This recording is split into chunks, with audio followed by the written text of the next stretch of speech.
प्यारे छात्रों, स्वागत है आपका हमारे यूट्यूब चैनल में। आज हम आप लोगों के लिए लाए हैं क्लास 11वीं का इतिहास का एक महत्वपूर्ण अध्याय 3 वर्ग, ठीक है? जो भी विद्यार्थी क्लास 11 का परीक्षा देने वाले हैं, जैक बोर्ड के जो भी विद्यार्थी हैं, उनके लिए ये इतिहास का अध्याय 3 वर्ग जो है बहुत ही महत्वपूर्ण अध्याय है। इसे आप पॉइंट वाइज़ जब इसे देखते हैं, तो आपके लगभग 80% 80% सवालों का आपका हल हो जाएगा, ठीक है? तो आप लोग ध्यान से इसके सारे जो भी हम पॉइंट वार जो बिंदुवार अध्ययन जो है, बिंदुवार जो भी तथ्य आपके लिए लाए हैं, उसे आप देखिएगा, ठीक है? बिना स्किप किए हुए देखिएगा और हमारे चैनल को लाइक, शेयर, सब्सक्राइब ज़रूर कीजिएगा, ठीक है? तो आइए हम शुरू करते हैं इसके जो 3 वर्ग अध्याय का कुछ महत्वपूर्ण टॉपिक तथ्य, ठीक है? देखिए, ये 3 वर्ग का कहने का मतलब क्या है? हमारा जो पश्चिमी यूरोप का जो फ्रांसीसी समाज था, उसे 3 वर्गों में विभाजित किया गया था, ठीक है? इसीलिए इस अध्याय का नाम रखा गया है 3 वर्ग, उसी के नाम पर रखा गया है, ठीक है? पहला पॉइंट ये हो गया। दूसरा पॉइंट है, प्रथम वर्ग में देखिए कौन-कौन आते थे? प्रथम वर्ग में पादरी आते थे। पादरियों एवं बिशपों द्वारा ईसाई समाज का मार्गदर्शन किया जाता था। पादरी और एवं बिशप जो होते थे, वो ईसाई समाज को मार्गदर्शन देते थे। मतलब वो गुरु कहलाते होते थे और अपने समाज के लोगों को जो भी ईसाई से जुड़े होते होते थे, उनको मार्गदर्शन किया करते थे, ठीक है? चलिए, अगला पॉइंट है, पादरियों एवं बिशपों के पास राजा के द्वारा दी गई भूमि होती थी जिनसे वे कर उगा सकते थे। मतलब पादरी जो फादर थे और जो बिशप थे, उनके जो गुरु थे, उनके पास सरकार राजा के द्वारा जो ज़मीनें दी गई थी, वो ज़मीन थी जिस पर वो कर लेते थे लोगों से, ठीक है? चलिए, अगला पॉइंट है अगला पॉइंट है, दूसरे वर्ग में अभिजात आते थे, ठीक है? बड़े भूस्वामी और अभिजात वर्ग राजा के अधीन होते थे। ये जो बड़े भूस्वामी हैं और अभिजात वर्ग हैं, वो राजा के अधीन होते थे, ठीक है? चलिए, अगला पॉइंट है अगला पॉइंट अभिजात वर्ग का अपनी संपदा पर पूर्ण रूप से नियंत्रण होता था। अभिजात वर्ग जो होते थे, उसको अपने जो प्रॉपर्टी होती थी, अपने जो धन संपत्ति होती थी, जो भी विरासत होती मतलब धन संपत्ति होती थी, उस पर वो उनका अधिकार होता था, ठीक है? उनका पूर्ण रूप से अधिकार होता था, नियंत्रण होता था, ठीक है? उनके पास अपनी सामंती सेना होती थी, उनके पास अपना कुछ सेना होती थी, फ़ोर्स होती थी, सामंती सेना होती थी, ठीक है? ये अपनी भूमि पर बसे सभी व्यक्तियों के मालिक होते थे। इनके ज़मीन पर जो लोग रहते थे, जो बसे होते थे, सभी के ये मालिक होते थे, ठीक है? अब देखिए तीसरे वर्ग में क्या आते थे? तीसरे वर्ग में किसान आते थे, ठीक है? किसान 2 प्रकार के होते थे, एक स्वतंत्र किसान होते थे और दूसरा कृषि दास होते थे, ठीक है? देखिए, अगला पॉइंट है राजा द्वारा कृषकों पर लगाए जाने वाले कर को टैली कहा गया। राजा जो कृषकों पर जो कर लगाता था, टैक्स लगाता था, उसे क्या कहा जाता था? टैली कहा जाता था, ठीक है? चलिए, ये बहुत ही इम्पोर्टेंट आज का सेशन है।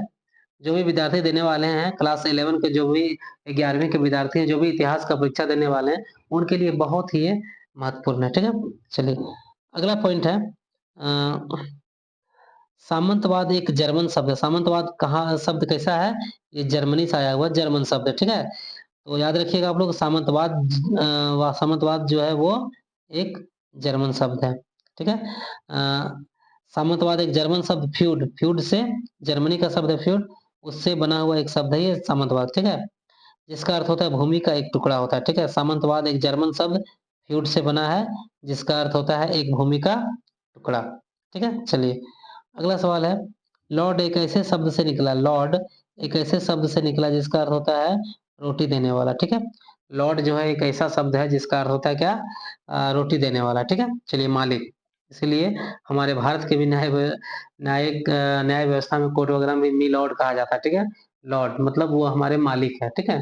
ऐसा संबोधन जो परंपरा चली आ रही है वही है, ठीक है? चलिए, यूरोप में 1315 से 1317 के बीच भयंकर अकाल पड़ा था। तो यूरोप में अकाल कब पड़ा था? तो 1313 से लेकर के सॉरी 1315 से लेकर 1315 से 1317 के बीच पड़ा था, ठीक है? चलिए, अगला पॉइंट है हमारा, आर्थिक संदर्भ में सामंतवाद एक तरह के कृषि उत्पादन को इंगित करता है, ठीक है? आर्थिक संदर्भ में सामंतवाद जो है एक तरह के कृषि उत्पाद को इंगित करता है, जो सामंतों और कृषकों के संबंधों पर आधारित होती है, ठीक है? चलिए, अगला पॉइंट है, जर्मनी की एक जनजाति होती थी फ्रैंक ने, है ना? फ्रैंक ने गॉल को अपना नाम देकर उसे फ्रांस बना दिया। देखिए जर्मनी की एक जनजाति थी, फ्रैंक ने गॉल को एक जगह था उसको अपना नाम देकर के उसे क्या बना दिया, फ्रांस बना दिया। मतलब फ्रांस कहाँ से बना, फ्रैंक के नामक एक जाति से बना है, जो जनजाति थी, ठीक है, जर्मनी की। चलिए अगला देखिए, अगला पॉइंट है हमारा, इंग्लैंड स्कॉटलैंड द्वीपों को 11वीं सदी में फ्रांस के एक प्रांत नरमंडी के राजकुमार द्वारा जीत लिया गया था, ठीक है। चलिए अगला पॉइंट है, पोप लियो तृतीय ने शार्लमेन को पवित्र रोमन सम्राट का ताज पहनाया था। पोप लियो जो तृतीय थे ने शार्लमेन को पवित्र रोमन सम्राट का ताज पहनाया था, ठीक है। चलिए अगला पॉइंट है, पश्चिमी चर्च के अध्यक्ष पोप थे जो रोम में रहते थे। कहाँ रहते थे वो, रोम में रहते थे। पश्चिमी चर्च के अध्यक्ष थे वो रोम में रहते थे, पोप, ठीक है। चलिए अगला पॉइंट है, चर्च को एक वर्ष के अंतराल में कृषकों से उसकी उपज का 10वां भाग लेने का अधिकार था, जिसे तीथ कहते थे। मतलब चर्च को अधिकार था कि एक वर्ष के बाद, एक वर्ष के अंतराल पर कृषक जो खेती करते थे उसका उपज का वो 10वां भाग लेते थे। उसे हम क्या कहते थे, तीथ कहते थे, ठीक है। चलिए अगला पॉइंट है, सेंट बेनेडिक्ट मठ 529 ईस्वी में इटली में स्थापित किया गया था, ठीक है। चलिए क्या है, सेंट बेनेडिक्ट एक मठ 529 ईस्वी में इटली में स्थापित किया गया था, ठीक है। चलिए अगला पॉइंट देखते हैं हम लोग। अगला पॉइंट है, क्लोनी मठ, 910 ईस्वी में बरगंडी में स्थापित किया गया था। कहाँ स्थापित किया गया था, बरगंडी में, ठीक है। चलिए पुरुष भिक्षुओं को अगला पॉइंट है, पुरुष भिक्षुओं को मोंक तथा स्त्री भिक्षुओं को नन कहा जाता था। पुरुष जो होते थे भिक्षु होते थे उसे क्या कहा जाता था, मोंक, तथा स्त्री जो होते थे भिक्षु उसे हम नन कहते थे, ठीक है, वहां के समाज में, जो आज भी प्रचलित है।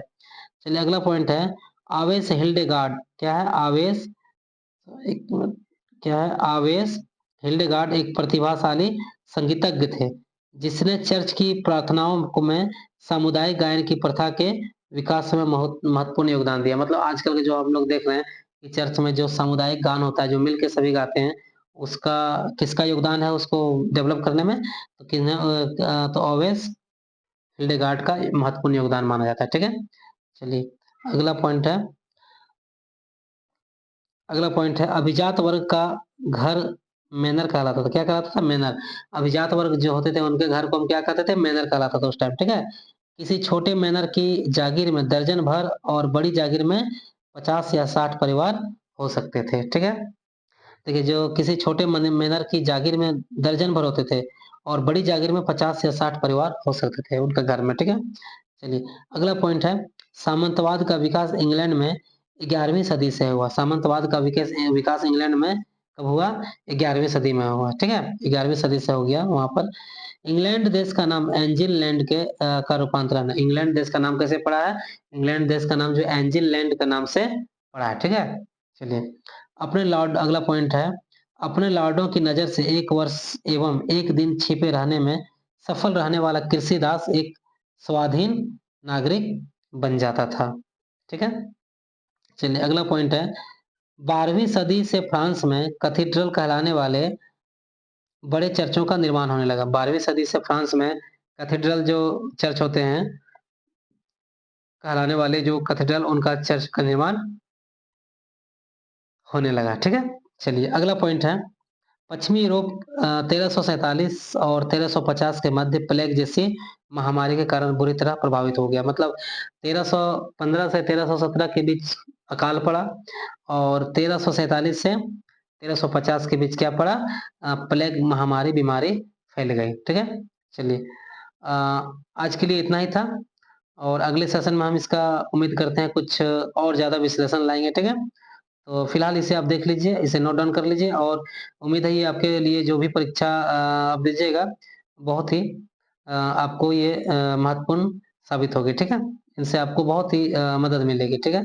धन्यवाद, मिलते हैं अगले क्लास में।